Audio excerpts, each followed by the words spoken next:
Waalaikumsalam warahmatullahi wabarakatuh. Alhamdulillah, nahmaduhu wa nasta'inuhu wa nastaghfiruh wa na'udzu billahi min shururi anfusina wa sayyiati a'malina.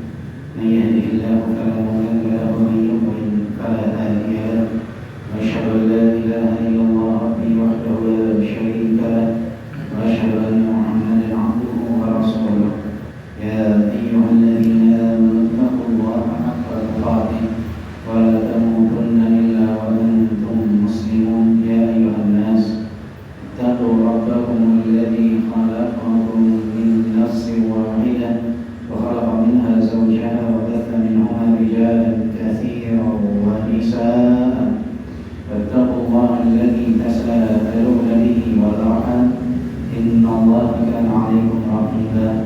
Ya ayyuhalladzina amanu taqullaha wa qulu qawlan sadida يصلح لكم أعمالكم ويغفر لكم ذنوبكم ومن يطع الله ورسوله فقد فاز فوزا عظيما. أما بعد, alhamdulillah wa syukurillah atas segala nikmat dan karunia yang Allah limpahkan kepada kita, terutama nikmat Islam dan nikmat iman, dan Allah pun memberikan nikmat kepada kita untuk dapat melaksanakan sholat maghrib berjamaah, kemudian duduk bersama di dalam majelis ilmu, menunaikan kewajiban kita untuk menuntut ilmu.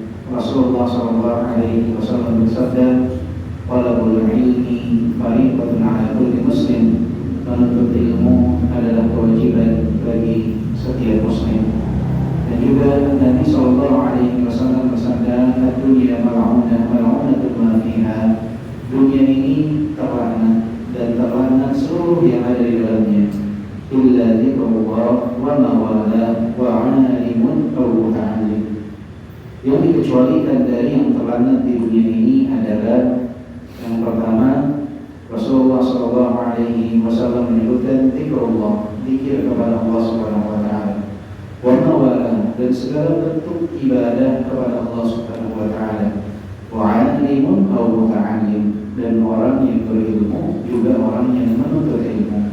Mereka dikecualikan dari laknat tersebut. Laknat artinya adalah maqrubun min rahmatillah, terusir dari rahmat Allah. Tentunya kita tidak mau termasuk dalam kelompok yang mendapatkan pengusiran dari rahmat Allah Subhanahu wa taala, pengusiran dari rahmat Allah Subhanahu wa taala. Maka usahakanlah untuk termasuk dalam kategori yang terjaga dari laknat tersebut, yaitu menjadi orang yang berusaha untuk menuntut ilmu. Bapak-bapak yang dimuliakan oleh Allah Subhanahu wa taala, insyaallah pada kesempatan kali ini kita akan membahas sebuah kisah yang terdapat di dalam Al-Qur'an. Kisah yang amat menakjubkan, kisah yang mengangkat derajat seekor binatang, kisah yang mengangkat binatang yang sering dianggap remeh oleh kita sebagai manusia yang ada di sekitar kita, yaitu semut. Semut binatang kecil yang sering terinjak oleh kita, yang sering kita sapukan, yang sering kita anggap remeh. Ternyata semut ini merupakan salah satu nama dari surat-surat Al-Quran. Ada satu surat yang diberi nama dengan surat An-Naml, surat semut. Bayangkan, binatang itu ternyata menjadi salah satu dari nama surat di dalam Al-Quran. Dan kenapa surat tersebut diberi nama dengan surat An-Naml? Karena di dalam surat itu ada kisah yang sangat istimewa berkenaan dengan semut tersebut. Di dalam Al-Quran surat An-Naml ayat ke-17 hingga ayat ke-19, Allah Subhanahu wa taala mengisahkan sebuah peristiwa yang terjadi di zamannya Nabi Sulaiman alaihissalam berkenaan dengan Nabi Sulaiman dengan bala tentaranya dan sekelompok semut. Di dalam ayat ke-17 Allah Subhanahu wa taala berfirman, di dalam ayat ke-17 Allah Subhanahu wa taala berfirman, "Wa husyira li Sulaiman junuduhu minal jinni wal insi wal tayr fahum yuzaun." Dan dikumpulkan bagi Nabi Sulaiman bala tentaranya dari golongan jin, manusia, dan burung, dan mereka berada pada barisan. Ayat Selainnya Nabi Sulaiman, tidak hanya manusia, bahkan ada dari golongan jin dan binatang. Semua merupakan pasukan yang luar biasa, berada pada barisan yang sangat tertinggi. Di ayat ke-18-nya Allah Subhanahu wa taala berfirman, "Hatta idza atau 'ala wadin naml." Ketika pasukan ini tiba di sebuah lembah yang bernama Wadi Naml, lembah semut. Lembah ini diberi nama lembah semut karena jumlah yang amat banyak dari binatang semut di lembah tersebut. Hatta idza adaw 'ala Wadi Naml, qalat namlah ya ayyuhan namlu udkhulu masakinakum la yahtimannakum Sulaiman wa junuduhu wa hum la yash'urun. Ketika Nabi Sulaiman datang dengan bala tentaranya ke lembah semut, salah seekor semut berkata, "Ya ayyuhan nam, wahai sekalian semut, udkhulu masakinakum, masuklah kalian ke dalam sarang-sarang kalian, ke dalam tempat tinggal kalian. La yahtimannakum Sulaiman wa junuduhu, agar kalian tidak diinjak oleh Sulaiman dan bala tentaranya, wa hum la yash'urun, dan mereka tidak menyadari." Ucapan semut ini memiliki banyak sekali hikmah, sehingga para ulama menyebutkan inilah ucapan yang menjadikan semut ini dikenang karena kisahnya terdapat di dalam Al-Quran. Saking istimewanya ucapan semut tersebut. Ada beberapa hikmah yang dapat kita petik, tapi dalam momentum kali ini kita coba untuk mengambil hikmah dari perkataan semut tersebut. Yang pertama, Bapak-bapak sekalian, qalat namlah, berkata salah seekor semut. Semut yang berkata ini tentunya berada di barisan terdepan, yang dia merupakan seekor semut yang pertama kali melihat Nabi Sulaiman dan bala tentaranya. Tapi semut ini tidak egois. Dia tidak mementingkan kepentingan pribadinya untuk langsung bersembunyi masuk ke dalam sarang, tetapi dia menyisihkan sebagian waktunya untuk memberikan informasi kepada kawanan semut yang lain. Dia tahu bahwa kepentingan umum lebih utama daripada kepentingan pribadi, dan dia tahu dia punya tanggung jawab untuk menyampaikan pesan penting kepada kawanan semut yang lain. Sifat ini banyak hilang di tengah-tengah kaum muslimin di zaman sekarang. Banyak yang lebih mementingkan kepentingan pribadi daripada kepentingan umum. Banyak yang lebih mementingkan kepentingan keluarga daripada kepentingan umum, kepentingan kelompok daripada kepentingan umum. Sering sekali kepentingan banyak orang itu dikorbankan di zaman sekarang. Orang hanya mementingkan bagaimana dirinya berhasil, bagaimana keluarganya berhasil, bagaimana orang-orang terdekatnya berhasil. Dan orang-orang yang memiliki karakter seperti ini kalah oleh semua. Yang dia tahu bahwa maslahat umum itu harus dikedepankan. Dan semut ini pun punya tanggung jawab yang luar biasa. Dia tidak mau selamat seorang diri, tapi dia mengajak kawanan semut yang lain, menandakan tentang yang namanya mas'uliyah, tanggung jawab, yang juga banyak luput di tengah-tengah kaum muslimin di zaman sekarang. Mereka mendengar sabda Nabi sallallahu alaihi wasallam, "Kullukum ra'in wa kullukum mas'ulun 'an ra'iyati." Setiap dari kalian telah menanggung jawab, dan akan dimintai pertanggungjawaban atas apa yang kalian pertanggungjawabkan, tetapi tidak peduli dengan tanggung jawab yang Allah membantu kepadanya. Dia berangkat ke masjid di waktu subuh, berada di shaf terdepan, berzikir sebelum adzan berkumandang, sholat subuh. Kemudian dia lakukan itu dan menganggap saya sudah melakukan segalanya. Saya sedang menuju jalan keridhaan Allah Subhanahu wa taala. Tetapi dia ketika keluar dari rumah tidak membangunkan anggota keluarganya. Anaknya dibiarkan tidur pulas, istrinya dibiarkan tidur pulas. Ini seakan-akan mau mengatakan saya mau masuk surga sendiri saja. Bodo amat dengan istri saya, bodo amat dengan anak-anak saya, dan ini banyak terjadi. Makanya coba lihat di masjid kaum muslimin di waktu sholat subuh, Isinya siapa? Isinya bapak-bapak dan kakek-kakek. Anak mudanya mana? Tidak tahu. Mustahil dalam satu lingkungan tidak ada anak muda yang mustahil. Pasti ada. Tapi kemana mereka? Di mana mereka? Harusnya ketika seseorang pergi, wabil khusus di sholat subuh, anaknya itu ada di samping. Anaknya ada di dalam masjid. Dia nggak boleh membiarkan pergi ke masjid, membiarkan anaknya tertidur di rumah. Nggak boleh. Karena dia punya mas'uliyah, tanggung jawab tersebut. Jangan kalah oleh semua. Dalam perkara duniawi kita harus punya ikhtiar, mementingkan kepentingan orang banyak. Dalam perkara agama kita harus bersama-sama dengan orang di sekitar kita untuk mencari keridhaan Allah Subhanahu wa taala. Bersama-sama. Jangan mau menang sendiri. Nanti kalau sudah dua-duanya di masjid, nah silakan untuk berlomba fastabiqul khairat untuk dapat sop pertama. Tapi ke masjid harus diajak. Jangan kan saya lagi berlomba-lomba sama anak saya ke masjid, saya biarin anak saya di rumah. Ke masjidnya bawa ayo ke masjid. Nanti kan sudah sampai masjid, berlombalah untuk dapat sop pertama fastabiqul khairat. Jadi kita jangan lupakan hal itu. Banyak sekarang ibu-ibu wanita muslimah, mereka berangkat ke pameran pakaian atau ketika ada pengajian ada yang jual kerudung pakaian. Dia begitu, beli kerudungnya 3, pakaian muslimahnya 3, sampai ke rumah dia dengan bangga bahagia bahwa dia telah merubah pakaiannya menjadi pakaian yang lebih syar'i sesuai dengan syariat. Tapi ternyata dia sendiri yang lewat online shop dia belikan pakaian yang kekurangan bahan untuk anak-anaknya. Jadi seakan-akan ibu ini pengen masuk surganya sendiri saja. Anaknya biarkan saja terbuka.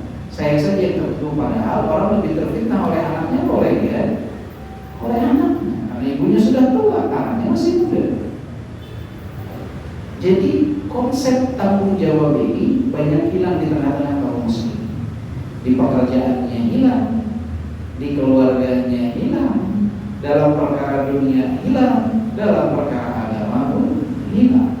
Maka belajarlah dari semua yang punya tanggung jawab mas'uliyah, yang dia lebih memperhatikan kepentingan umum dibandingkan kepentingan pribadi, dan dia tidak mau selamat seorang diri. Contoh saja. Kemudian semut tersebut berkata apa? Ya ayyuhan nam, wahai sekalian semut. Lihat, semut ini memberikan himbauan untuk semua semut yang ada di sana. Dia tidak khususkan, wahai orang-orang kaya dari golongan semut, wahai semut-semut yang kaya, wahai semut-semut yang punya kedudukan, wahai semut-semut yang masih dekat dengan saya. Dia bilang, ya ayyuhan nam, wahai sekalian semut. Dia tahu bahwa peringatan ini penting untuk semua, maka harus diberikan kepada semua. Berbeda dengan kebanyakan kaum muslimin di zaman sekarang, yang mana seringkali peringatan nasihat itu dikhususkan hanya kepada mereka yang memenuhi kriteria yang dia inginkan, yang pengklasifikasiannya, pengelompokannya tidak sesuai dengan syariat, tapi sesuai dengan hawa nafsu. Yang bisa dengarkan firman Allah dan hadis Nabi, yang bisa bayar 100.000. Untuk bisa bayar 100.000 masuk ke ruangan itu dengarkanlah firman Allah dan hadis Nabi. Yang tidak punya kemampuan finansial seperti itu bagaimana? Tidak bisa mendengar. Subhanallah. Jadi orang diklasifikasikan untuk mendengarkan firman Allah dan hadis Nabi sesuai dengan kemampuan finansial. Dan biayanya variatif, dari 50.000, ada yang 100.000, ada yang 1 juta, ada yang sampai 12 juta. Yang mau ikut mendengarkan harus yang mampu berbayar. Subhanallah. Yang boleh seperti ini, mengkhususkan dakwah hanya untuk golongan tertentu yang tidak sesuai dengan ketentuan syariat pengklasifikasian. Beda halnya misalkan kalau ada ulama datang dari Arab, tempatnya terbatas hanya cukup 500. Akhirnya diberikan syarat yang ikut masuk yang sudah punya dasar-dasar pengetahuan agama, yang bisa berbahasa Arab. Nah ini boleh. Kenapa? Biar tidak tertipu. Jangan sampai syekhnya bicara bahasa Arab, yang hadir 500 ada yang bisa bahasa Arab, nggak connect di sana. Dikhususkan untuk yang bisa bahasa Arab. Nah ini dibolehkan. Kenapa? Agar ilmu ini tidak mubazir. Tapi pengklasifikasian atas dasar uangnya atas dasar apa? Banyak orang yang datang ke kajian berjalan kaki, Banyak orang yang datang ke kajian, dia memaksakan diri, ditutup tokonya, ditutup gerainya, dagangannya, ditutup sementara, dititipkan kepada anggota keluarga dia datang ke pengajian. Kemudian dia harus membayar kembali. Di zaman yang saat ini orang untuk makan pun susah. Mengkomersialkan dakwah dikomersialkan di zaman sekarang sangat banyak sekali. Sangat banyak. Makanya semakin kesini masjid semakin kosong, gedung-gedung dipakai untuk acara dakwah karena untuk membatasi yang ini tidak sesuai dengan syariat. Tidak boleh dibatasi dakwah dengan kemampuan finansial. Biarkan dakwah didengar oleh semua. Yang disampaikan adalah firman Allah dan hadis.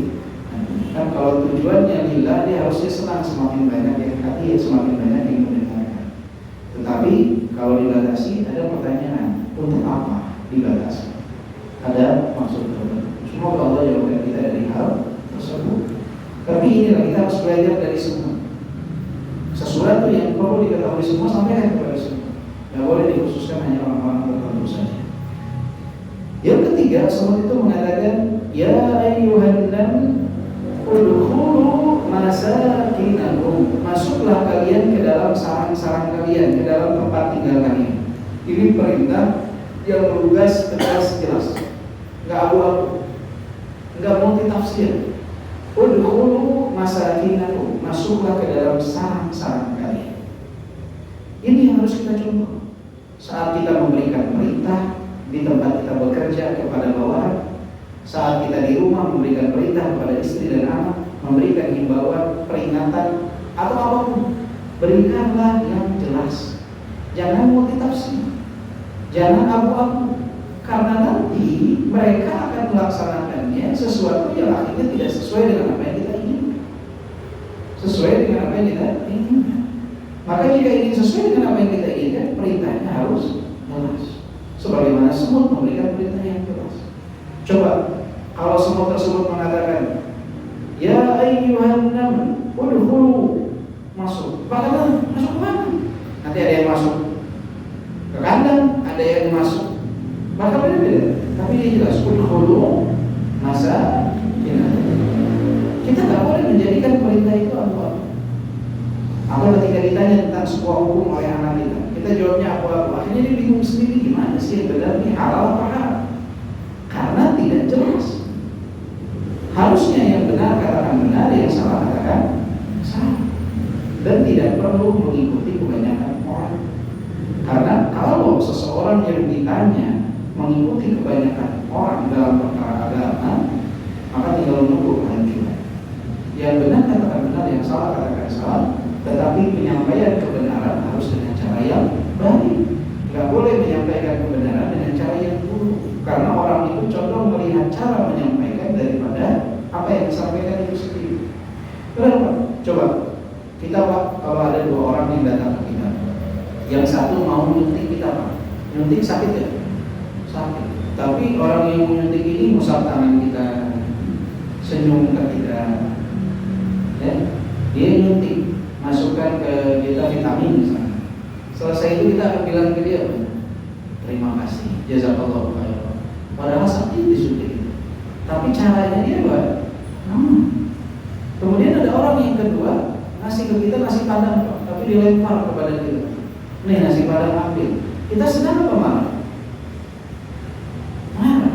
Padahal yang dia kasih nasi padang enak. Tapi kita marah kenapa? Karena cara menyampaikan makanan tersebut tidak baik. Maka itulah mayoritas manusia, dia lebih melihat kepada cara penyampaian daripada apa yang disampaikan. Oleh sebab itu ketika kita menyampaikan kebenaran, ingatlah kebenaran ini sudah pahit, berat untuk diterima oleh orang. Maka jangan ditambah rasa berat ini dengan cara penyampaian yang tidak baik, akan semakin berat. Maka harus dibungkus dengan cara penyampaian yang baik. Kelembutan dalam menyampaikan itu bukanlah kawannya penyimpangan. Kelembutan dalam menyampaikan itu adalah kawannya kebenaran. Kebenaran ini harus disertai dengan hukum asal dalam menyampaikan adalah dengan kelemah lembut. Maka jika kita ingin sesuatu yang baik untuk anak kita, sampaikan dengan cara yang baik. Tapi tegas, lembut tapi tegas. Benar-benar salah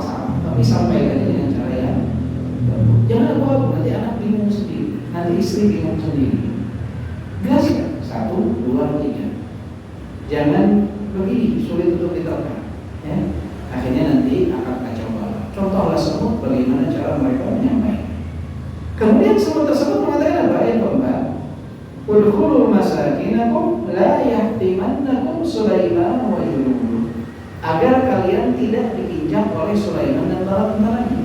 Jadi si semut ini ketika memberikan perintah, memberikan himbauan, dia beritahu kenapa perintah itu ada, kenapa himbauan itu diberikan, sebabnya dikasih tahu. Dan ini bentuk penghargaan si semut kepada kawanan semut yang lain, dan juga agar tidak muncul pertanyaan-pertanyaan setelah perintah itu diberikan. Jadi dia beritahu, masuklah ke dalam sarang kalian agar kalian tidak diinjak oleh Sulaiman dan bala tentara. Jadi gak akan lagi ada yang nanya kenapa masuk ke sana, karena sudah diberitahukan sebabnya. Dan juga itu bentuk penghargaan kepada mereka. Mereka yang melaksanakannya akan lebih nyaman melaksanakan suatu peringatan atau perintah ketika dia tahu sebabnya apa. Ini yang sering bilang dari kita perintahkan anak kita sholat, tapi kita nggak kasih tahu kepada mereka kenapa mereka harus sholat. Kenapa? Kenapa mereka harus menyembah Allah Subhanahu Wa Taala? Kita hanya perintahkan mereka sholat. Akhirnya mereka melaksanakan sholat karena faktor keterpaksaan. Kita nggak ada nggak sholat ya. Kenapa banyak sekarang sekolah Islam, SMP, SMA, bahkan SD juga. Itu di sekolah mereka rajin sholatnya. Ada sholat zuhur, bahkan ada waktu sholat duha. Pakaiannya yang wanita syar'i, menutup aurat, longgar, menutup bagian dadanya. Syar'i sekali yang wanita. Yang pria juga, mereka menjaga sholat semua, membaca Al-Quran. Tapi pulang ke rumah, sholat asar tidak, sholat maghrib tidak, sholat isya tidak. Keluar rumah, yang wanita pakaiannya terbuka, kerudung dia lepaskan. Bahkan baru sampai gerbang sekolah, kerudung sudah dilepaskan. Banyak, bukan 1-2 sekolah, mayoritas sekolah Islam seperti itu. Mereka pakai terbuka. Kenapa bisa hal tersebut terjadi? Karena mereka hanya diberikan peraturan, tidak diberitahukan kenapa mereka harus melakukan. Tapi lihatlah sekolah-sekolah yang diberitahukan kepada siswanya sebab perintah itu ada. Mereka contoh ketika di luar rumah, di luar sekolah, pakaiannya seperti apa yang mereka gunakan di dalam sekolah. Tapi sekolah atau guru yang tidak memberitahukan sebab atas perintah dan peraturan tersebut akan mendapati siswa-siswinya di luar sekolah tidak sesuai dengan apa yang mereka ajarkan ketika di sekolah, apa yang mereka buatkan peraturan di sekolah. Dan ini pun PR buat kita ketika kita di rumah. Kita kadang memerintahkan istri, memberikan himbauan kepada istri, tapi kita tidak kasih tahu sebabnya. Perintah tanpa pemberitahuan sebab itu akan membuat lawan bicara kita merasa tidak dihargai. Ya, seakan-akan jadi udah percuma Anda tahu pun udah pokoknya kerjain aja. Kan biasanya begitu. Tapi kalau kita beritahukan, Bu, Ibu sebaiknya nanti begini, soalnya begini, dia akan merasa oh, suami saya menghargai saya. Suami saya dia pun akan melakukan himbauan itu, peringatan itu dengan penuh kecintaan, merasa dihargai, dan dia tahu kenapa dia harus melakukan itu. Nah, ini PR buat kita. Maka hendaknya ketika menyampaikan sesuatu, beritahukan sebabnya. Agar apa? Agar orang merasa oh iya, ada harus. Coba misalkan tadi pengumuman pada maghrib bahwa jangan ada yang keluar. Bapak-bapak setelah maghrib jangan ada yang keluar. Pasti akan pertama kali pasti akan muncul apa? Pertanyaan. Kenapa nggak boleh keluar?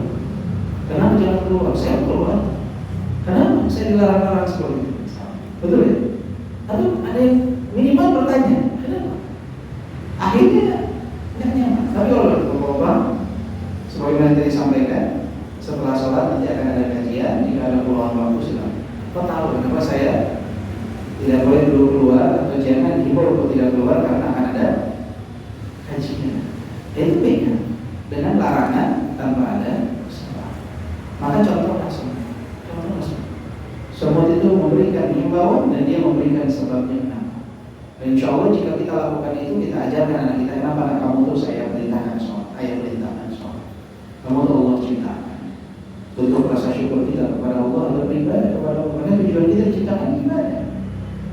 sisanya itu hanya mengisi waktu.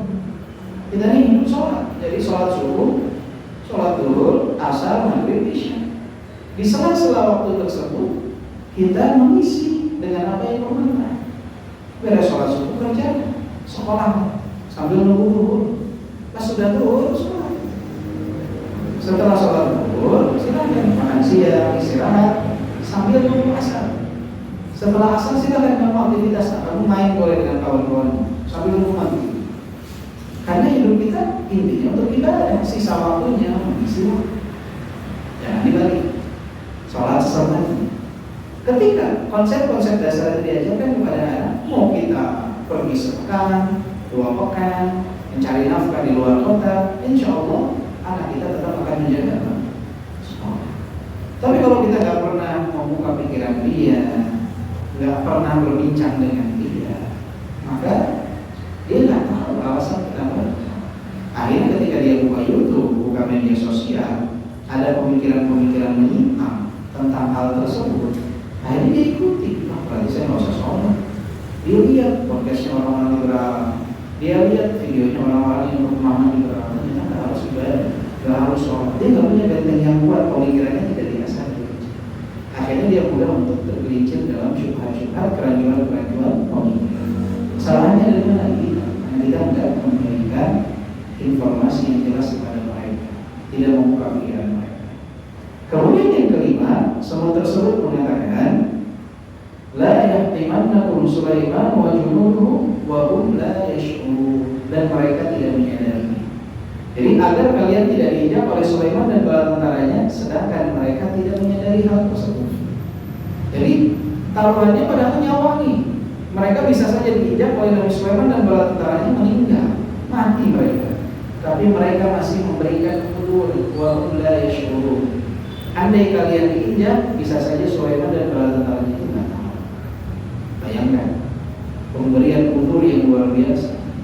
Padahal pemberian udur ini diberikan jika mereka terinjak meninggal, tapi masih memberikan udur. Beda dengan kebanyakan kita, jarang memberikan udur, seringnya suudzon kepada orang lain.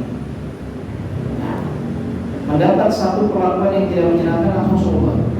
Wah, kurang ajar. Wah, saya nggak dihargai. Kita telepon nih, di-reject. Wah, orang kenapa? Marah langsung. Padahal bisa saja pas kita telepon baterainya tinggal 1%. Pas dia angkat mati, Pak. Jadi seakan-akan ter-reject. Atau bisa saja dia lagi mau naik lift, pas kita telepon, ketutup liftnya ter-reject. Padahal bukan ter-reject, nggak ada sinyal, hilang. Sebabnya banyak, tapi kita selalu bersuudzon. Berapa suudzon? Orang yang suudzon itu nggak enak. Bahkan bukan hanya ketika orang melakukan perbuatan yang tidak menyenangkan, saat orang berbuat baik pun orang yang suudzon itu banyak.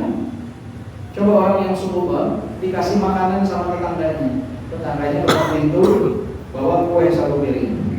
Apa yang akan dia bilang langsung ke istrinya? Pasti ada maunya nih orang, tiba-tiba ngirim kue. Langsung suudzon ya. Padahal dikasih kue kan. Gimana kalau dikasih hal yang buruk? Dikasih kue saja dia masih curiga. Kenapa? Karena ada suudzon di dalam diri. Jadi harus kita pahami. Berbaik sangka. Makanya kata para ulama, berbaik sangkalah kepada seseorang. Pikirkan udzur demi udzur demi udzur. Jika sudah tidak ada lagi udzur, maka anggaplah dia punya udzur yang tidak kita ketahui. Anggap nggak tahu kita, tapi pasti dia punya udzur. Terus membalas. Misalkan tadi Bapak telepon ke orang, tiba-tiba handphone orang tersebut mati. Bapak harus membuat. Bisa saja baterainya tinggal 1. Kemudian saya bisikin, nah tadi kan aku lihat sendiri baterainya ada 100%. Gugur nih Pak. Terus gugur yang pertama, kasih baik sangka yang kedua, pemberian uturnya. Oh mungkin tadi dimainin sama anaknya sehingga terjadi. Saya bisikin lagi, dia sendiri dari jalan sama anaknya. Tutup nih Pak. Yang kedua, yang ketiga, oh bisa saja dia tadi mau naik lift. Saya bisikin lagi, enggak naik lift mana, dia ada di rumah dia. Tutup lagi Pak, cari udur. Bisa jadi. Kalau udah gak ketemu, Mungkin dia punya udur yang tidak kita tenang dulu. Tapi kalau kita seudon orang baik pun akan kita curigai, nggak akan nyaman. Ya, maka berbaik sangka kepada orang ini, terima hikmah dari semua. Makanya di ayat selanjutnya Nabi Sulaiman Allah firmankan apa? Pada bassama dhahikan min qawliha. Nabi Sulaiman tersenyum tertawa mendengar ucapan siapa? Semua. Nah, ini juga hikmah yang luar biasa dari Nabi Sulaiman. Padahal si semut itu pas berbicara tadi kepada teman-temannya dia bilang apa? La yahtimannakum Sulaiman wa junun, agar kalian tidak diinjak oleh Sulaiman dan para tentaranya. Si semut nih, binatang kecil ini, dia tidak mengatakan agar kalian tidak diinjak oleh Nabi Sulaiman, enggak, oleh Raja Sulaiman, enggak, disebut namanya langsung. Tapi Nabi Sulaiman apa? Fatabassama dhahikan min qawliha, tersenyum dan tertawa mendengar ucapan, menandakan kerendahan hati Nabi Sulaiman. Dan sifat ini pun banyak hilang di tengah kaum muslim. Nah, kalau dia jenderal nggak dipanggil Pak Jenderal nggak mau nengok. Kalau pulang ngaji nggak dipanggil Pak Haji nggak mau nengok. Kalau dia beres apapun nggak mau, gelar harus dipanggil. Kalau hadir dia sebagai Pak RW, Pak RT, Pak Lurah, ketika ada acara tidak disebut namanya kepada yang terhormat, nggak mau dia, marah dia, bisa manyun dia. Kenapa? Karena merasa dia harus dihormati oleh orang lain, harus dimuliakan oleh orang lain. Malu dengan Nabi Sulaiman. Nabi Sulaiman pasukannya jin, manusia, binatang, raja yang sangat luar biasa, nabi yang istimewa, dipanggil nama biasa saja. Kenapa? Ada masalah. Kerendahan hati dari Nabi Sulaiman, dan kerendahan hati ini adalah ibadah yang luar biasa. Bahkan Aisyah mengatakan afdhalul ibadat at-tawadhu, seafdal-afdalnya, sebaik-baiknya ibadah adalah kerendahan hati. Bahkan Nabi SAW bersabda, wa ma tawadda'a ahadun lillahi illa rafa'ahu. Tidaklah seseorang bersikap rendah hati kepada orang lain karena Allah, kecuali Allah akan tinggikan derajat. Jadi kita tidak harus pujian daripada orang. Rendah hati, rendah hati. Dan kerendahan hati ini sangat tercermin bagaimana sikap kita kepada orang-orang yang berada di bawah kita dalam perkara dunia. Makanya kata Abdullah bin Mubarak, beliau pernah mengatakan, raqsut tawadhu an taqa'a nafsaka 'ala man huwa dunaka fi ni'mati dunya hatta tu'allimahu annahu laysa laka bi dunyaka 'alaihi fadl, wa an tarfa'a nafsaka 'ala man huwa fawqaka fi ni'mati dunya hatta tu'allimahu annahu laysa lahu bi dunyahu 'alaihi fadl. Puncak dari kerendahan hati adalah ketika engkau berjumpa dengan orang-orang yang berada di bawahmu dalam urusan dunia, engkau sejajarkan dirimu dengan mereka, sehingga mereka itu mengerti bahwa kelebihan duniamu bukan berarti kau lebih istimewa dari dia. Dan ketika bertemu dengan orang-orang yang di atas dalam perkara dunia, sejajarkan dirimu dengan mereka, sehingga mereka mengerti bahwa kelebihan dunia mereka bukan berarti mereka lebih istimewa daripada kita. Jadi kalau ketemu yang atas, muliakan diri kita. Kalau ketemu yang bawah, rendah hatilah. Jangan dibalik, ketemu yang bawah membusukkan dada seperti mau terbang, ketemu yang di atas nunduk ruku seperti mau sujud, merendahkan diri. Ini kan kebanyakan kaum muslimin seperti itu sekarang. Kalau ketemu atasannya, ketemu orang kaya, dia nunduk seperti mau ruku, seperti mau sujud. Padahal nggak dapat apa-apa dari si orang kaya ini. Dikasih apapun tidak. Tapi subhanallah, rendahkan diri di hadapan mereka. Rendahkan diri di hadapan mereka. Padahal nggak dapat apa-apa juga. Kalaupun dapat apa-apa, nggak pantas untuk melakukan hal tersebut. Giliran ketemu yang berada di bawah, dia musuhkan dadanya. Nggak melihat sama sekali. Ini nggak boleh. Harusnya ketemu yang di bawah, rendahkan hati. Ketemu yang di atas, muliakan diri, jangan hinakan diri dengan hal tersebut. Karena yang paling mulia di sisi Allah yang paling bukan yang paling tinggi jabatannya, banyak hartanya. Merendahkan diri dalam hukum ini sesuatu yang tidak boleh untuk seorang muslim itu harus punya izzah dengan kemuliaan. Tidak boleh merendahkan diri di hadapan manusia. Menghormati ya, tapi bukan untuk merendahkan. Hormati. Apalagi misalkan orangnya lebih tua, lebih sempurna, tapi bukan merendahkan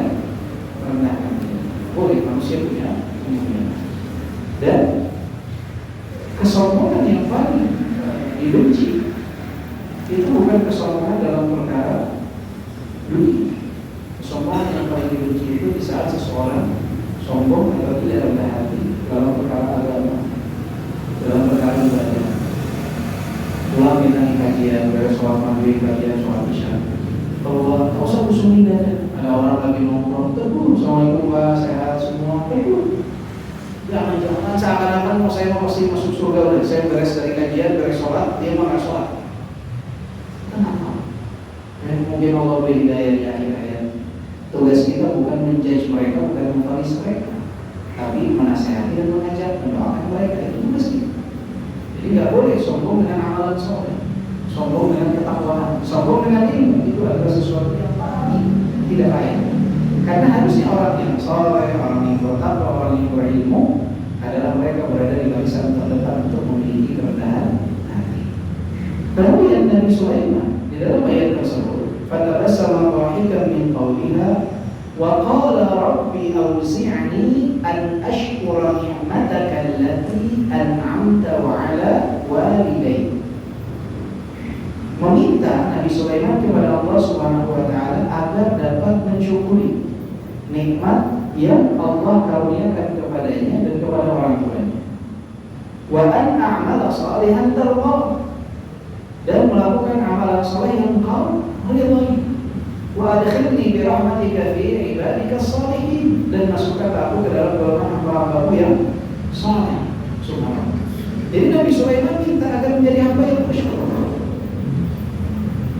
Beliau tidak menyandarkan nikmat kepada diri, tapi menyandarkan kepada Allah. Kemampuan beliau mendengar ucapan semua, punya pasukan dari segala golongan, tidak disandarkan kepada diri, tapi disandarkan kepada siapa?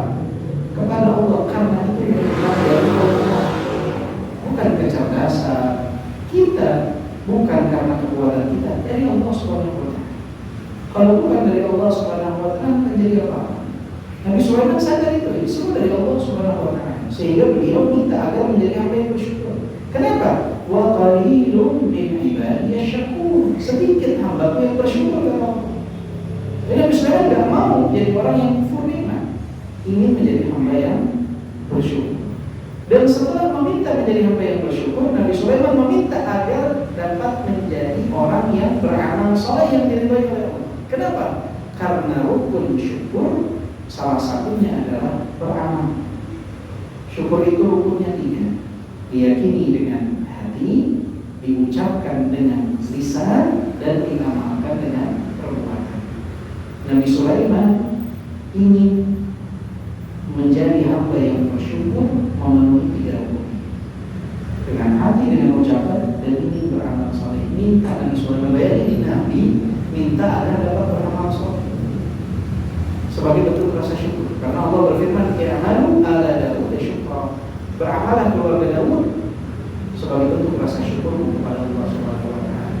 Kapan kita terakhir minta kepada Allah agar diberikan taufik untuk beramal saleh? Ya, ya Allah berikan taufik kepada kau untuk dapat salat berjamaah di masjid. Allah berikan taufik kepada kau untuk dapat menjadi hamba yang bertakwa, dapat banyak beramal saleh. Allah banyak kepada minta untuk diberikan taufik untuk dapat mudah bersedekah, untuk dapat mudah memberi. Kapan terakhir kali kita seringnya terlalu bersandar kepada diri sebelum beramal, dan setelah beramal bersandar kepada diri, merasa mampu tanpa harus meminta kepada Allah untuk sholat, merasa mampu untuk tanpa meminta Allah kepada Allah untuk berpuasa, merasa mampu untuk bersedekah tanpa harus meminta kepada Allah. Sebelum beramal bersandar kepada diri, setelah beramal bersandar juga kepada diri.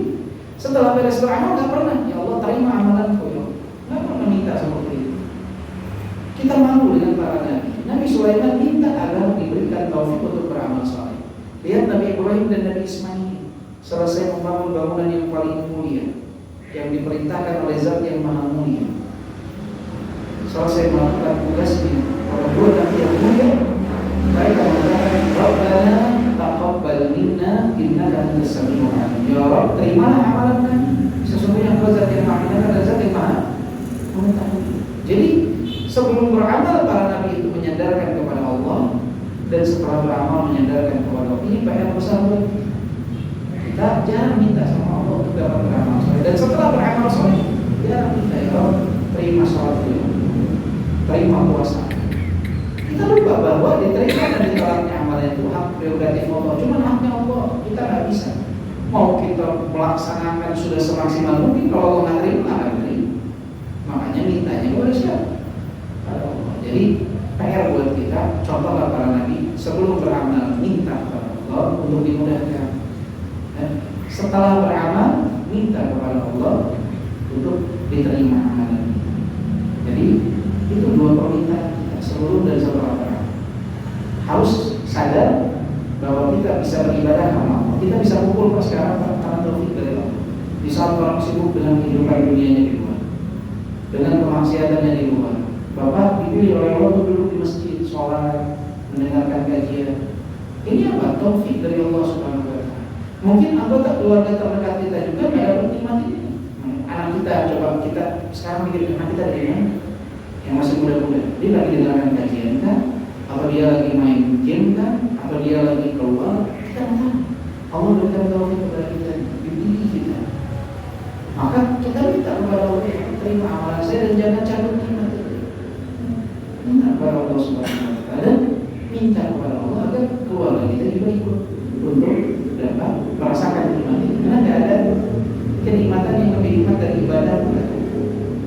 Nah, hanya kadang banyak kaum muslimin yang belum pernah mencoba kenikmatan ibadah itu, sehingga mereka tidak tahu begitu nikmatnya ibadah kepada Allah Subhanahu wa Ta'ala. Dia nggak tahu nikmatnya seperti itu. Kamu tahu bahwa ternyata saya mereka merasakan nikmatnya ibadah yang tidak pernah mungkin mereka rasakan dalam kenikmatan bermaksud yang sesaat tersebut. Kemudian Nabi Sulaiman mengatakan, wa ana amila salihah amal salihan wa adkhilni bi rahmatika fi ibadika shalihin. Nabi Sulaiman berdoa kepada Allah agar dengan rahmat Allah dijadikan termasuk dalam golongan hamba Allah yang saleh. Nabi Sulaiman meminta berdoa kepada siapa? Kepada Allah. Kita juga sering malas berdoa, padahal subhanallah Allah yang memerintahkan kita berdoa. Ud'uni astajib lakum. Berdoa kepada aku akan kabulkan doa. Kita ini malas untuk berdoa. Padahal pahala doa luar biasa. Ibadah itu kita minta aja udah dapat pahala. Walaupun tertunda atau ditangguhkan sampai di akhirat pemberiannya oleh Allah, kita udah dapat pahala ketika kita berdoa. Cuma kita malas untuk berdoa. Kadang ada orang yang berpikir, udah kebanyakan saya doanya, udah cukup. Dia lupa bahwa zat yang dia minta adalah zat Al-Ghani, zat yang maha kaya, yang senang dengan orang. Bedanya Allah dengan makhluk apa? Dalam perkara permintaan, bedanya Allah dengan makhluk itu apa? Kalau makhluk, semakin kita minta, semakin dia jauh dari kita, semakin gak senang dia sama kita. Pertamanya dia bilang, kok kalau ada apa-apa, hubungi saya tolong. Sekali ya ditolong, 2 kali kita WA dibalas nanti berapa jam, 3 kali kita WA dibaca doang nggak dibalas, 4 kali kita telepon udah nggak diangkat, 5 kali dilicin, 6 kali diblokir. Kenapa? Banyak minta. Manusia itu sebaik apapun dia akan dimintai. Pengen dia bantu sekali 2 kali, udah dong 3 kali, 4 manusia. Beda dengan Al-Khaliq Allah Subhanahu wa Ta'ala. Semakin banyak kita meminta, Allah semakin senang. Semakin banyak kita meminta, Allah semakin dekat dengan kita. Jadi jangan disamakan minta kepada Allah dengan kita kepada makhluk. Kita minta tolong sama makhluk sekali 2 kali kepada Allah Subhanahu wa Ta'ala, semakin banyak semakin Allah senang.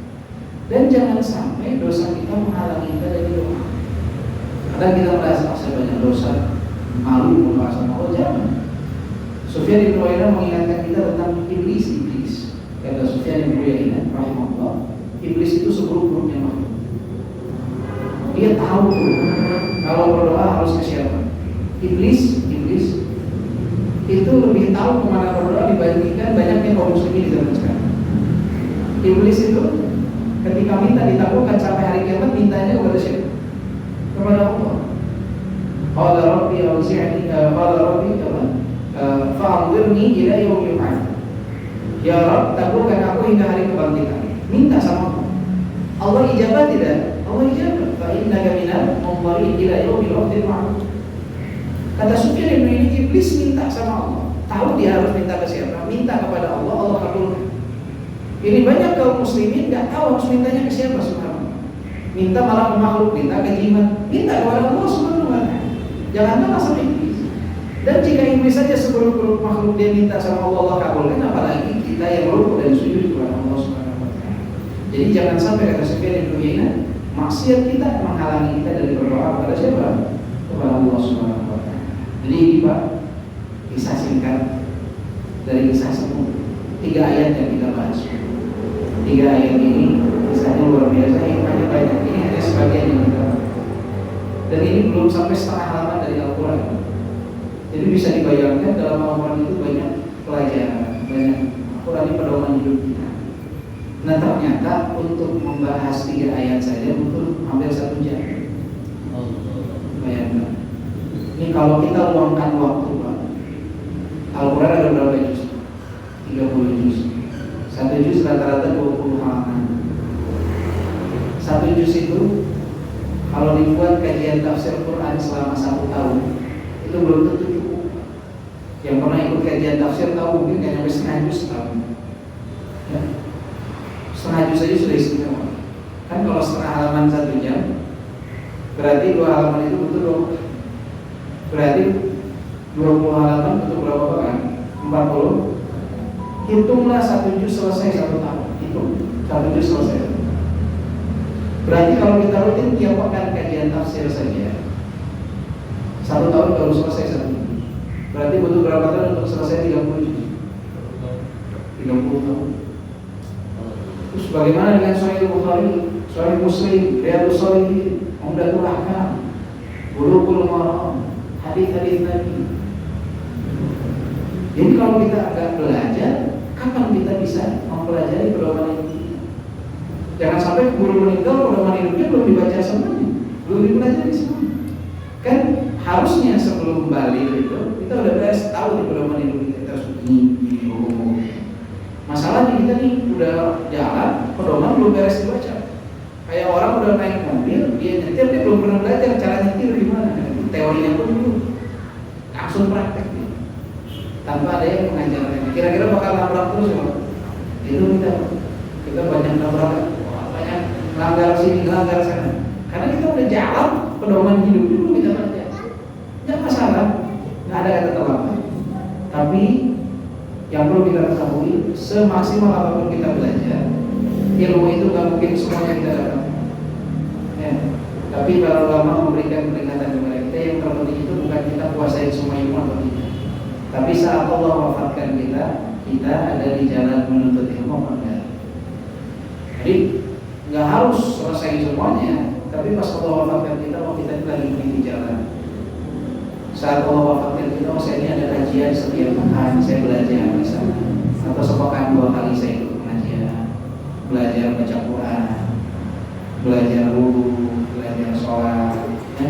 Jangan sampai kita banyak kekeliruan di dalam gerakan sholat, bacaan buku, baca Quran. Tapi kita baca itu semua sehingga saat Allah wafatkan kita ada di track itu Pak, di jalan tersebut. Itu yang kita harap. Ya. Maka berusaha untuk membaca Al-Quran dan tidak hanya membaca, tapi memahami maknanya. Kemudian yang terpenting adalah berusaha untuk mengamalkan. Karena banyak manusia di zaman sekarang yang berpikir bahwa mengamalkan Al-Quran itu cukup hanya membacanya. Dan ini sudah ada dari semenjak zaman dahulu. Al-Fudhal bin Iyad pernah mengatakan seperti itu. Banyak manusia yang menganggap kata Al-Fudhal bin Iyad mengamalkan Al-Quran itu hanya sebatas membacanya saja. Padahal Al-Quran nggak biasa sampai dibaca, tapi harus dipahami, kemudian diamalkan. Semoga kita termasuk dalam golongan orang-orang yang berusaha memahami Al-Quran dan mengamalkan Al-Quran. Kesimpulannya, dari semua kita dapat hikmah, dari Nabi Sulaiman kita dapat hikmah. Dari semua hikmahnya apa aja Pak? Yang pertama, tidak boleh egois dan harus punya rasa tanggung jawab. Yang kedua, jelas ketika memberikan perintah dan arahan. Yang ketiga, memberikan sebab kenapa perintah dan arahan itu tidak punya. Yang keempat, tidak membeda-bedakan. tadi yang pertama belum jelas. Oh iya, tidak membeda-bedakan ya.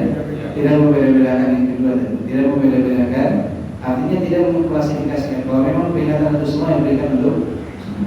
Yang kelimanya apa? Berikanlah udzur husnudzon kepada Dari Nabi Sulaiman kita dapat hikmah dalam kerendahan hati, rasa syukur, penyandaran kepada Allah dalam amalnya, sebelum beramal dan setelah beramal. Jangan sampai lupa, jangan menyandarkan kepada diri susah, kepada diri yang lemah seperti ini. Dari keempat, berdoa itu adalah kunci keberhasilan manusia. Nasihat terakhir dari Hudzaifah bin Yaman, seorang sahabat, beliau pernah mengatakan, la yantiyanna 'ala nasi zaman la yanju fihi illa man Allah bi du'ain ka du'ail gharib. Akan datang sebuah zaman di akhir nanti, akhir zaman, kata Hudzaifah bin Yaman, tidak akan ada yang berhasil lolos dari ujian dunia saat itu, dari fitnah dunia, kecuali bukan yang pintar, bukan yang banyak ilmunya, bukan. Yang akan lolos dari ujian dunia saat itu adalah orang-orang yang berdoa kepada Allah seperti doanya orang-orang yang datang ke lama. Apa artinya? Itu penuh penyandaran kepada siapa? Bukan kepintaran, kecerdasan, bukan itu yang dapat menyelamatkan. Tapi saat orang berdoa seperti doanya orang-orang yang minta kepada Allah keselamatan dari segala fitnah di dunia ini. Mungkin itu yang bisa saya sampaikan. Jazakumullah khairan atas kesempatan yang diberikan untuk hadir di tempat ini, maupun kajian di tempat ini. Semoga bermanfaat dan semoga di masjid ini Allah diberikan semua kesehatan untuk dapat memakmurkan masjid, nikmat yang Allah berikan, dimanfaatkan semaksimal mungkin. Kita tutup dengan doa kafaratul majlis. Subhanallahumma wa bihamdika, asyhadu an la ilaha illa anta, astaghfiruka wa atubu ilaik. Walhamdulillahirabbil alamin. Assalamualaikum warahmatullahi wabarakatuh. Waalaikumsalam warahmatullahi wabarakatuh.